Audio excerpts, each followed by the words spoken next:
Hi everyone. तो इस lecture में हम लोग कंप्लीट करेंगे कि सीएपीएफ असिस्टेंट कमांडेंट में 2018 में फिजिकल ज्योग्राफी से रिलेटेड जितना भी क्वेश्चन पूछे गए थे हर एक क्वेश्चन को हम लोग यहाँ पे डिस्कस करेंगे विथ डिटेल सॉल्यूशन के साथ। हम लोग कवर करेंगे कि कोई भी ऑप्शन अगर सही है तो क्यों सही है, कोई भी ऑप्शन रॉन्ग हो रहा है तो क्यों रॉन्ग हो रहा है, विथ डिटेल नोट्स के साथ, जो कि टेलीग्राम चैनल में अपलोड हो जाएगा। तो इसको ज्वाइन कर लो। और फिर भी कोई भी डाउट रह जाता है तो नंबर दिया हुआ है, इसमें मैसेज कर सकते हो, चाहे गाइडेंस से रिलेटेड हो चाहे सीएपीएफ से रिलेटेड हो। क्लियर है? तो चलिए फिर स्टार्ट करते हैं। 2018 में फिजिकल ज्योग्राफी से रिलेटेड जितना भी क्वेश्चन पूछे गए हैं हर एक क्वेश्चन को यहाँ पे टारगेट करते हैं विथ सिंगल क्वेश्चन। क्लियर? चलो, तो पहला क्वेश्चन है कि Tropic of Cancer passes through which of the following countries. तो एक काम करना कि सबसे पहले तो वीडियो को पॉज कर लो और अपने लेवल में यहाँ पे ट्राई करो, क्योंकि जितना अच्छे से इस वीडियो में इंगेज हो जाओगे, जितना अच्छे तरीके से पार्टिसिपेट करोगे, उतना ज़्यादा यहाँ पे हेल्पफुल मिलने वाले हैं। तो एक बार वीडियो को पॉज करो और अपने लेवल में ट्राई करो, और हो सके तो वर्ल्ड मैप जो है उसको लेके बैठना है ना, क्योंकि फिजिकल ज्योग्राफी पढ़ रहे हैं तो लोकेशन यहाँ पे ढूंढने में ईजी हो जाएंगे। तो पहला क्वेश्चन वही है कि ट्रॉपिक ऑफ कैंसर होता है किस किस से जो है पास होता है। तो देखो, ये जो हो गया अर्थ को हम लोगों ने इमेजिनरी लाइन डिवाइड किए हैं जिससे अच्छे तरीके से समझ पाए। तो जो 0 डिग्री लैटिट्यूड होता है, इस 0 डिग्री लैटिट्यूड को हम लोग क्या बोलते हैं? इक्वेटर बोलते हैं। क्लियर है? 0 डिग्री को हम लोग इक्वेटर बोलते हैं। जैसे ही हम लोग उसके बाद 0 डिग्री हो गया, फिर 1 आएगा, 2 डिग्री, 3 डिग्री, 4th डिग्री, इस तरीके से हम लोग आगे बढ़ते जाएंगे। तो 1 डिग्री आएगा जो होगा 23.5, जिसे हम लोग बोलते हैं ट्रॉपिक ऑफ कैंसर, जो कि क्वेश्चन में पूछे गए हैं, ट्रॉपिक ऑफ कैंसर। फिर हम लोग ऊपर जा रहे हैं, मतलब नॉर्थ साइड गए, फिर सेम कॉन्सेप्ट में नीचे आओगे, है ना, सदर्न साइड में आओगे तो फिर 1 डिग्री साउथ, 2 डिग्री साउथ, इस तरीके से यहाँ पे भी आएगा 23.5 डिग्री। इसको हम लोग क्या बोलते हैं? Tropic of Capricorn. तो north side tropic of Cancer, south type जो है ट्रॉपिक ऑफ कैप्रिकॉर्न। तो हमें जो क्वेश्चन पूछे गए हैं, इससे क्वेश्चन पूछे गए हैं कि ट्रॉपिक ऑफ कैंसर में कौन कौन से कंट्री हैं, है ना, कौन कौन से कंट्री यहाँ पे पड़ते हैं। तो देखो, याद रखना, देखो ये हो गया सपोज ट्रॉपिक ऑफ कैंसर, ये तो 0 डिग्री हो गए, है ना, ये रहा इक्वेटर। फिर 23.5 जाओगे तो इसमें बताना है कि कौन कौन से यहाँ पे कंट्री पड़ते हैं। समझ आ गया? तो यहाँ पे लिखा गया है कि ट्रॉपिक ऑफ कैंसर जो है इसमें से कौन कौन से कंट्री आते हैं। जैसे कि एशिया हो गया तो इसमें सऊदी अरेबिया, फिर UAE, Oman, India, Bangladesh, Myanmar, Thailand, Taiwan. Africa में वेस्टर्न सहारा, है ना, मॉरिशियाना, माली, अर्जेनिया जो है, अल्जेरिया है, नाइजर, लीबिया, इजिप्ट। फिर नॉर्थ अमेरिका में आता है मैक्सिको, बहामास, क्यूबा। ये जो है पूरा ट्रॉपिक ऑफ कैंसर में आते हैं, ये पूरा कंट्री। फिर सेम साउथ में जाओगे तो ट्रॉपिक ऑफ कैप्रिकॉर्न आता है, जैसे कि नामीबिया आता है, बोत्सवाना आते हैं, साउथ अफ्रीका हो गया, है ना, जिम्बाब्वे हो गए। तो इस तरीके से जैसे कि साउथ अमेरिका में जाओगे तो चिली है ना, अर्जेंटीना है, पैराग्वे है, ब्राज़ील है। फिर ओशिनिया में जाओगे तो ऑस्ट्रेलिया है। तो इस तरीके से जो है कंट्री पासेस होते हैं, इसको ध्यान रखना। तो हमें जो क्वेश्चन पूछे गए हैं कि कौन से कंट्री इससे जो है पास होते हैं, तो इसका ऑप्शन क्या हो जाएगा? सी, जो माली यहाँ से पास होते हैं। जो नॉर्थ सूडान, चांद, येमेन, ये जो है ट्रॉपिक ऑफ कैंसर से पास नहीं होते हैं। समझ आ गया पूरा डिटेल के साथ? चलो नेक्स्ट क्वेश्चन देखो। ये रहा अगला क्वेश्चन 14।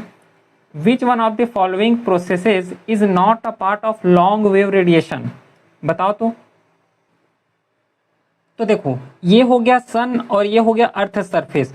तो सन का जब रेडिएशन आता है, रेडिएशन मतलब जो प्रकाश आते हैं, है ना, सन से जब प्रकाश आते हैं वो डिफरेंट फॉर्म में होते हैं, जैसे कि अल्ट्रावायलेट हो गया, है ना, इंफ्रारेड रेडिएशन हो गया। इस तरीके से क्या है, रेडिएशन आते हैं अर्थ से, उससे सन से अर्थ में पूरा प्रकाश आ रहे हैं।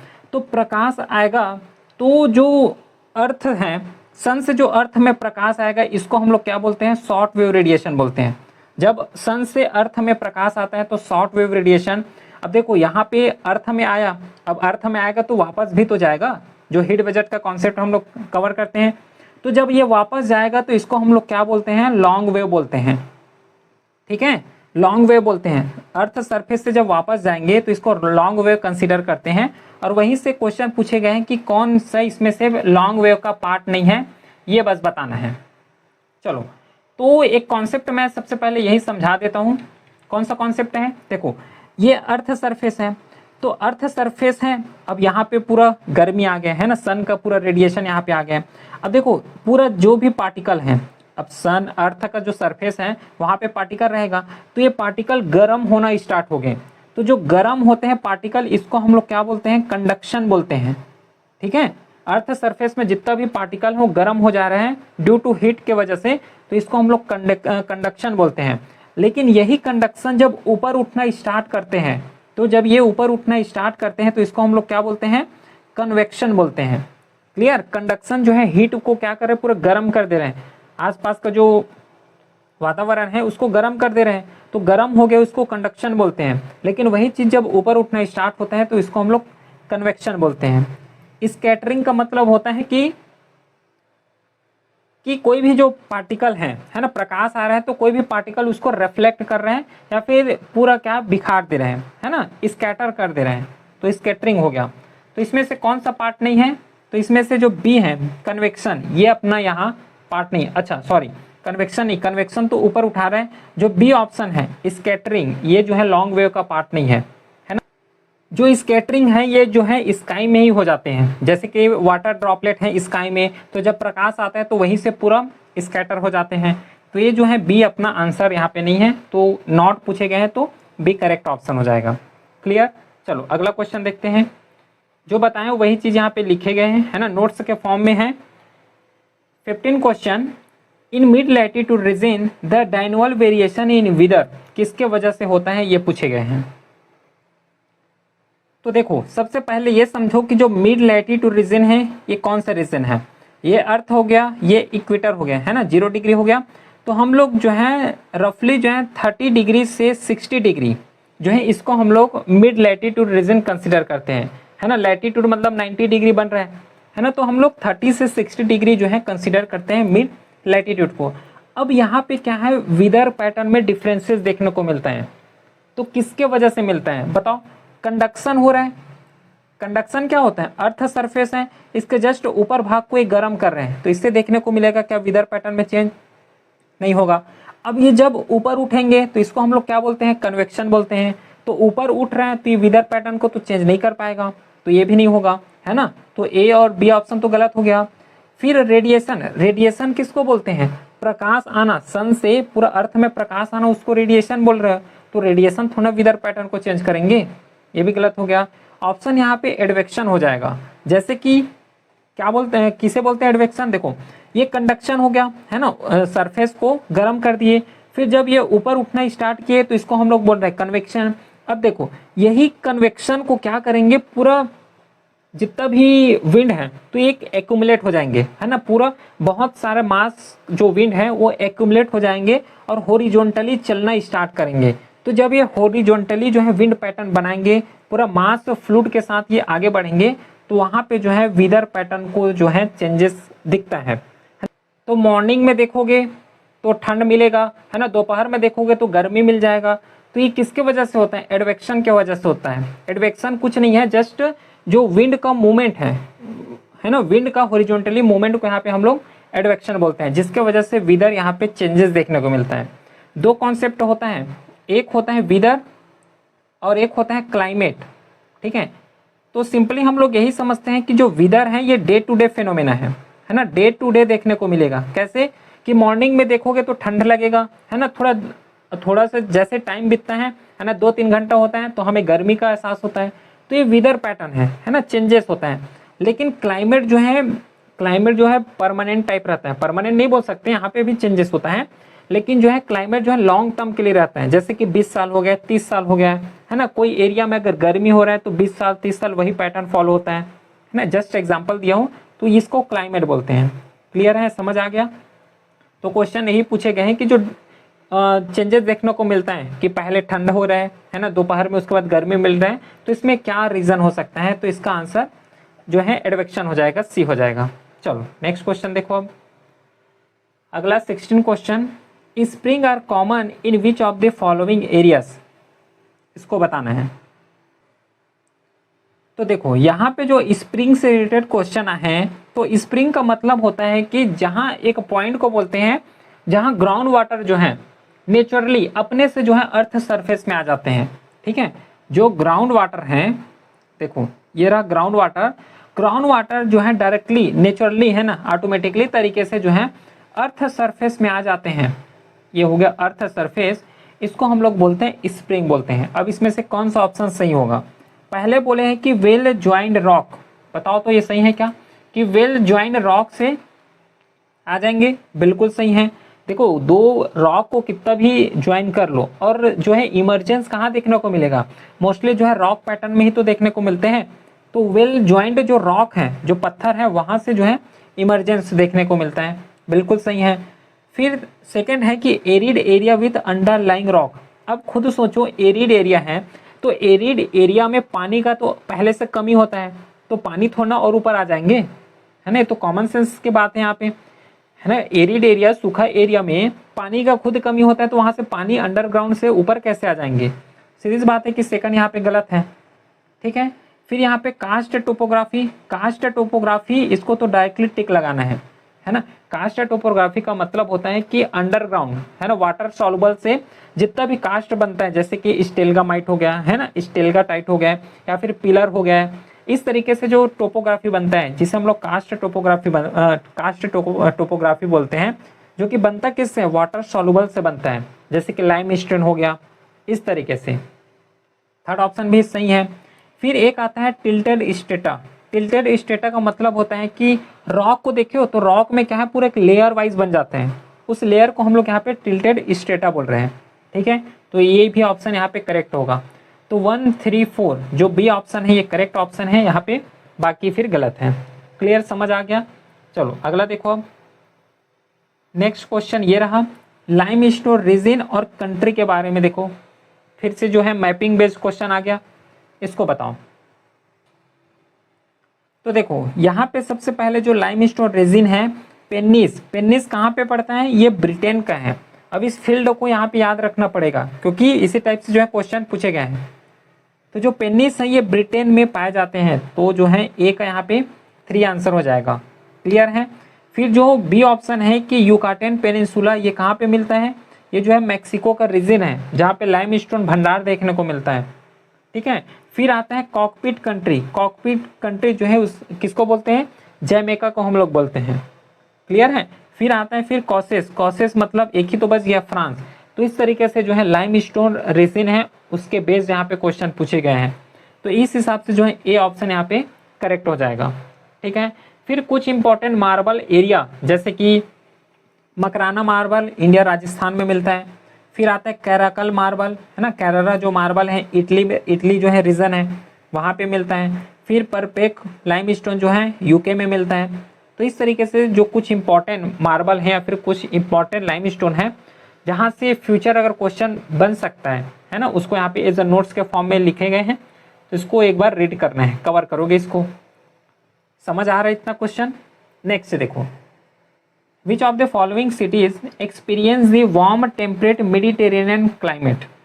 इसको बताना है। देखो सबसे पहले जो वार्म टेम्परेट बोलो या फिर मेडिटेरियन क्लाइमेट बोलो, दोनों एक ही है ना, इसका मतलब एक ही होता है। जो कि इसका कैरेक्टरिस्टिक देखोगे तो हॉट एरिया देखने को मिलेगा, प्लस यहाँ पे ड्राई समर होगा। ठीक है, वार्म टेम्परेट खुद ही बोल रहे हैं, वार्म होगा यहाँ पे, तो ड्राई समर देखने को मिलेगा, वेट विंटर देखने को मिलेगा। ये कुछ कैरेक्टरिस्टिक्स हैं, वेट विंटर्स देखने को मिलेंगे। तो ये मेडिटेरियन क्लाइमेट का कुछ कैरेक्टरिस्टिक्स हैं, है ना, जैसे कि हॉट हो गया, ड्राई समर हो गया, मिल्ड है, वेट विंटर है, जो कि ये सब चीज़ जो है देखने को मिलता है। तो कौन कौन से कंट्री ऐसे हैं? क्योंकि सीधी सी बात है कि जो मेडिटेरियन के आसपास हैं या फिर बॉर्डर शेयर करते हैं, वही कंट्री यहाँ पे ज़्यादा इस टाइप के क्लाइमेट को एक्सपीरियंस करेंगे। तो यूरोप कंट्री का बात करोगे तो यहाँ पे स्पेन हो गया, इटली हो गए, ग्रीस है, फ्रांस है, पोर्तुगल है, जो कि इस तरीके के क्लाइमेट को एक्सपीरियंस करते हैं। फिर टर्की हो गए, लेबनान हो गए, इसराइल हो गए।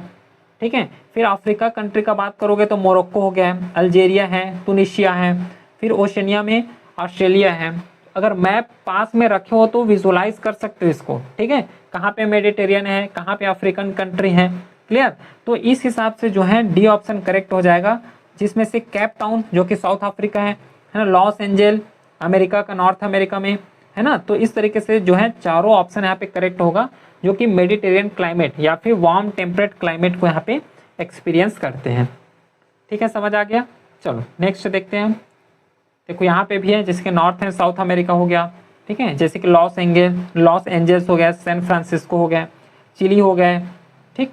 चलो अगला question 31, Arabian Sea record higher salinity than the Bay of Bengal, ऐसा क्यों? लॉजिकल क्वेश्चन है ये, बताना तो इसको एक बार टिक मार्क करो।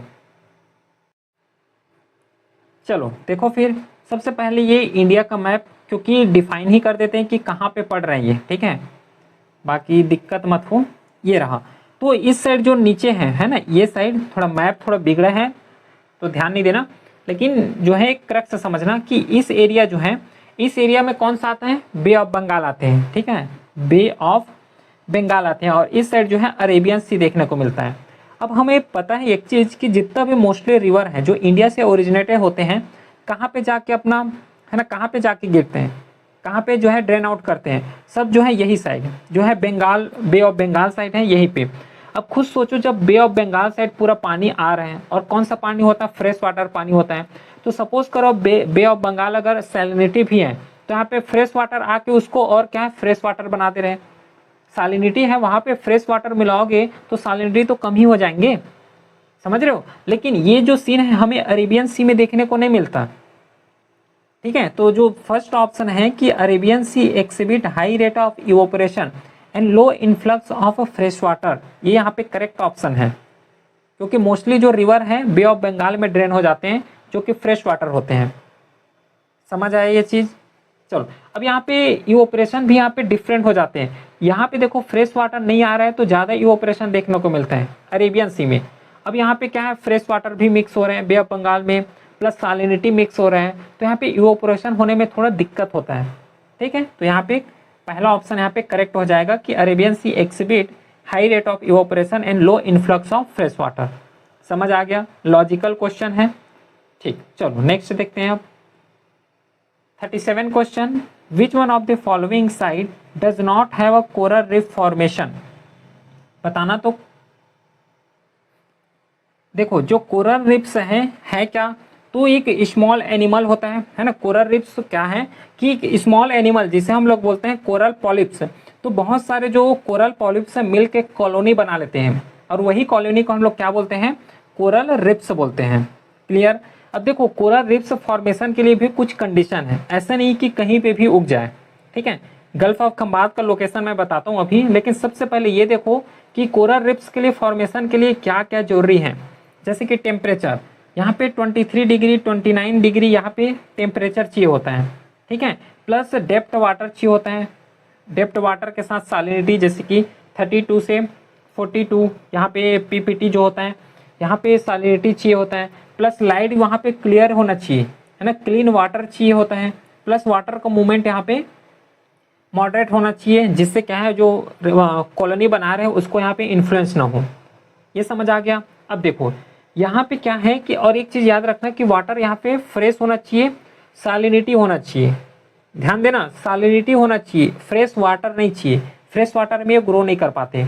अब देखो ये हो गया इंडिया का लोकेशन, एक सेकेंड, देखो यहाँ पे ये इंडिया का लोकेशन हो गया, इधर देखते हैं ना, यहाँ से हमें मतलब है, ये हो गया।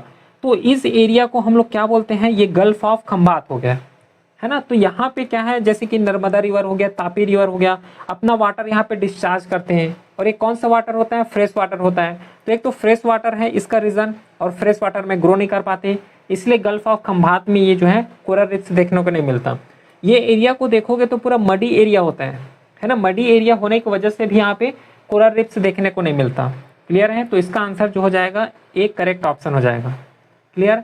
यहाँ पे एक आया है गल्फ ऑफ खंबात, तो गल्फ किसको बोलते हैं, है ना, एक गल्फ होता है और एक होता है बे, जैसे कि बे ऑफ बंगाल होता है। तो देखो नैरो ओपनिंग जो होता है इसको हम लोग गल्फ बोलते हैं, लेकिन बे ऑफ बंगाल को अगर देखोगे, ठीक है, ये हो गया, तो बे ऑफ बंगाल को देखोगे तो वहाँ पे जो है ब्रॉडर ओपनिंग देखने को मिलता है। समझ रहे हो, इस तरीके से क्या है पूरा ब्रॉडर ओपनिंग देखने को मिलता है, इसे हम लोग बे बोलते हैं, ठीक है। और जो गल्फ हो गया वो जो है नैरो ओपनिंग देखने को मिलता है, ठीक है। समझ आ गया ऑप्शन, क्लियर है। चलो नेक्स्ट देखो अब 41 question, which one of the following ocean current is not a warm current, ये बताना है। दो तरीके के यहाँ पे करंट होते हैं। देखो यहाँ पे ये हो गया करंट का मतलब इलेक्ट्रिसिटी वाला करंट नहीं है, ये इक्वेटर जो कि 0 डिग्री हो गया।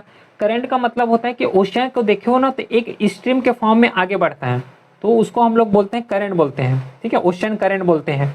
तो दो तरीके के करंट होता है ना, ओशन करंट ऐसे बोलना चाहिए। तो दो तरीके के ओशन करंट होता है, एक होता है वार्म करंट और एक होता है कोल्ड ओशन करंट। जो वार्म करंट होगा वो इक्वेटर से ओरिजिनेट होता हुआ दिखेगा। क्यों? क्योंकि यहाँ पे सन का रेडिएशन पड़ता है, तो सन का रेडिएशन पड़ते हैं तो यहाँ पे हीट होगा, टेम्परेचर बढ़ेगा, तो यहाँ से जो है वार्म करंट देखने को मिलता है। क्लियर है? लेकिन पोल एरिया को देखोगे तो उतना अच्छे तरीके से यहाँ पे सनलाइट नहीं जाता है। जब सनलाइट नहीं जाता है तो टेम्परेचर नहीं होता, तो टेम्परेचर नहीं होता तो यहाँ से जो ओरिजिनेट होगा उसको हम लोग कोल्ड करंट बोलते हैं, है ना, कोल्ड ओशन करंट बोलते हैं। क्लियर? अब एक्चुअली बात यहाँ पे है कि जितना भी यहाँ पे ऑप्शन दिए गए हैं ये सभी वार्म करंट है। क्लियर है? तो इस हिसाब से जो है इस क्वेश्चन को यहाँ पे सबसे पहले ड्रॉप किए गए थे।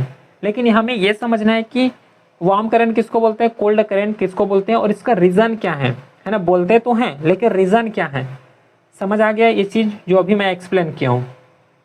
चलो नेक्स्ट देखते हैं। देखो कुछ इंपॉर्टेंट ओशन करंट भी है, जैसे वार्म करंट में गल्फ स्ट्रीम हो गया, Kuroshio Japan current, Brazil current, है ना, एल गुहास करंट। तो इसको याद रखोगी, अगर मैप लेकर बैठे हो तो ज़्यादा ही बेस्ट है। समझ आ गया इतना? चलो 50 क्वेश्चन देखो। The tides whose high is 20% more than the normal tide, इसको हम लोग क्या बोलते हैं? तो देखो सबसे पहले तो ये समझो कि टाइड होता क्या है ना, क्योंकि यही इंपॉर्टेंट है।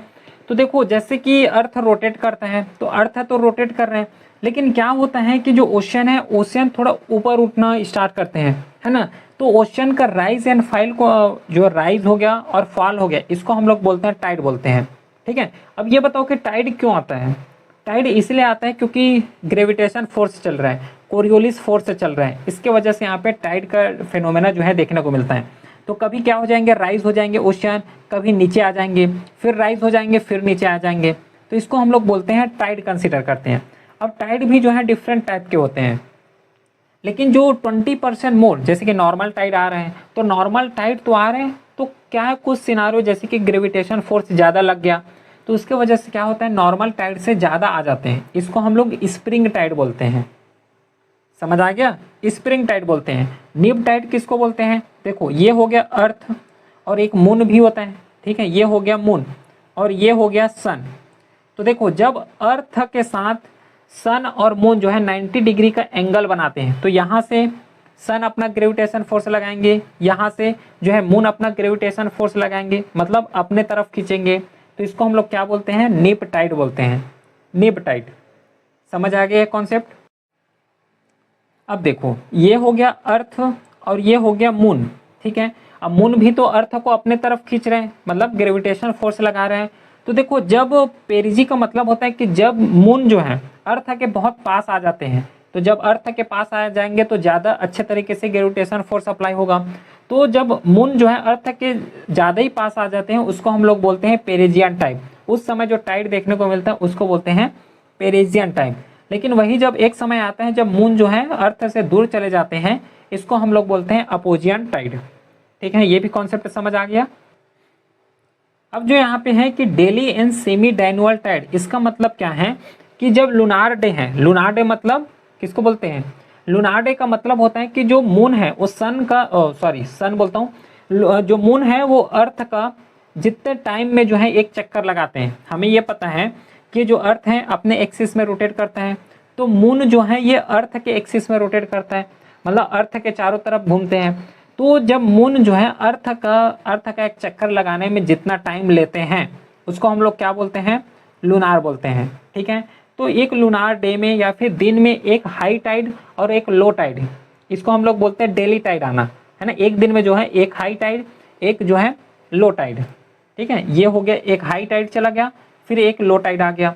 लेकिन सेमी डाइनुअल है, इसका मतलब होता है जब एक ही दिन में जो है ना, एक ही दिन में 2 बार हाई टाइड और 2 बार लो टाइड देखने को मिलता है, तो उसको हम लोग बोलते हैं सेमी डाइनुअल टाइड। आई होप कि पूरा कॉन्सेप्ट, पूरा ऑप्शन यहाँ पे समझ आ गया होगा। क्लियर है? चलो, तो इसका ऑप्शन ए हो जाएंगे। नेक्स्ट क्वेश्चन की तरफ बढ़ते हैं। ये रहा 51 question. Which of the following statement about tropical cyclone are correct? Tropical cyclone, देखो साइक्लोन तो नॉर्मल जो साइक्लोन आता है उसको कंसिडर करोगे। यहाँ पे एक वर्ड जोड़े गए हैं ट्रॉपिकल। ट्रॉपिकल का मतलब होता है कि देखो यहाँ पे ये अर्थ हो गया, तो जो ये इक्वेटर हो गया है, तो इक्वेटर से 23.5 ऊपर तक, जैसे कि 5 डिग्री से ऊपर और 23 डिग्री, हम इसको ट्रॉपिकल कंसिडर करते हैं। तो इस एरिया में जो साइक्लोन आता है उसको कंसिडर करके क्वेश्चन का आंसर करना है। ठीक है, चलो एक बार अपने लेवल में ट्राई करूं।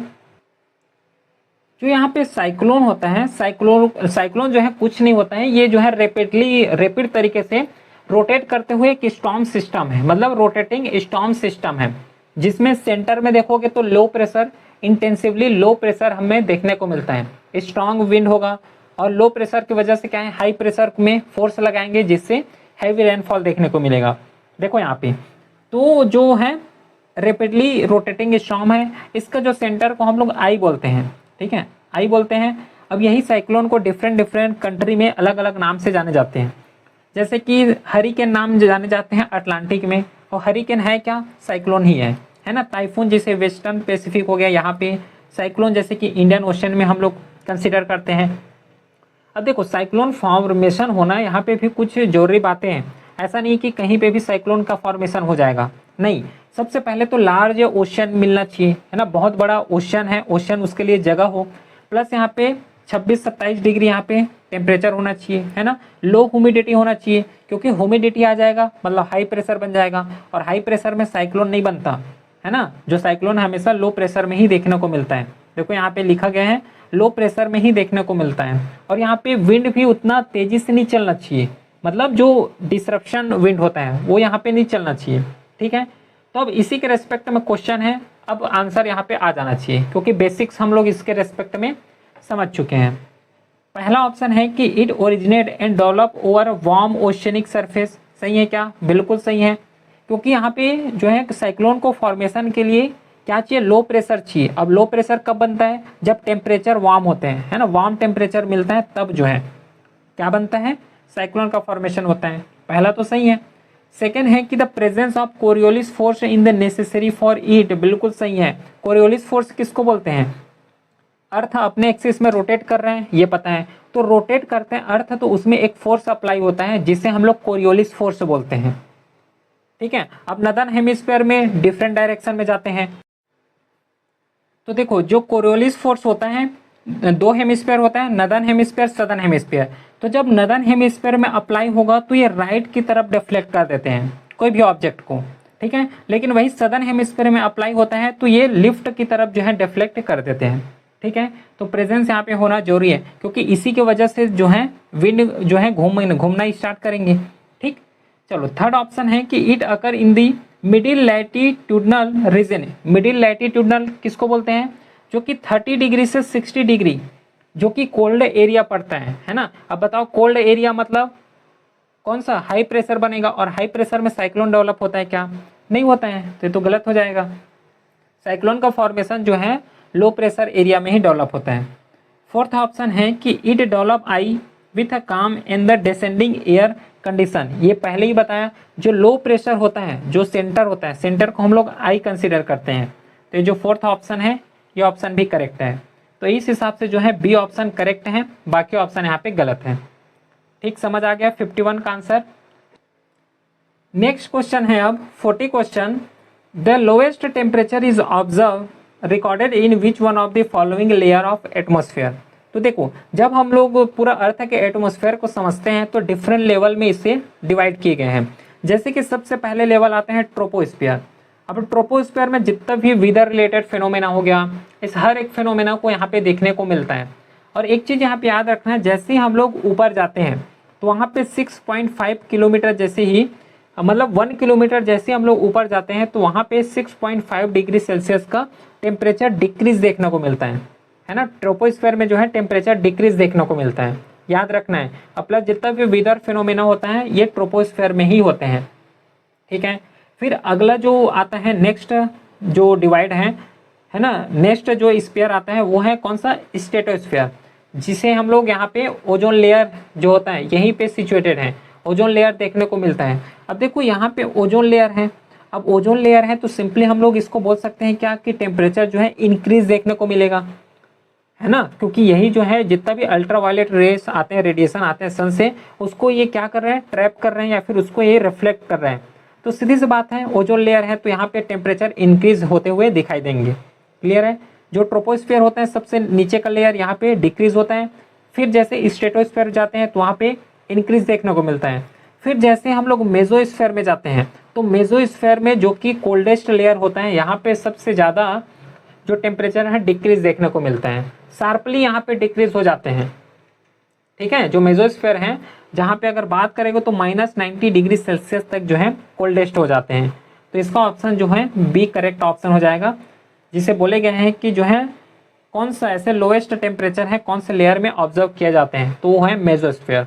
क्लियर है। यही चीज़ जो बताया हूँ वही यहाँ पे लिखे गए हैं, जैसे कि ट्रोपोस्फीयर हो गया, है ना, ट्रोपोस्फीयर के बारे में, प्लस स्ट्रेटोस्फीयर हो गया, मेसोस्फीयर है ना, फिर थर्मोस्फीयर जहाँ पे इंक्रीज शार्पली जो है टेम्परेचर इंक्रीज होते हुए दिखाई देते हैं, है ना। फिर जैसे कि एक्सोस्फीयर हो गया, सबसे आउटर लेयर है जो है आउटर लेयर मर्ज भी थी, स्पेस के साथ मर्ज हो जाते हैं, जिसमें हाइड्रोजन, हीलियम, एटम्स ये सब चीज़ जो है देखने को मिलता है।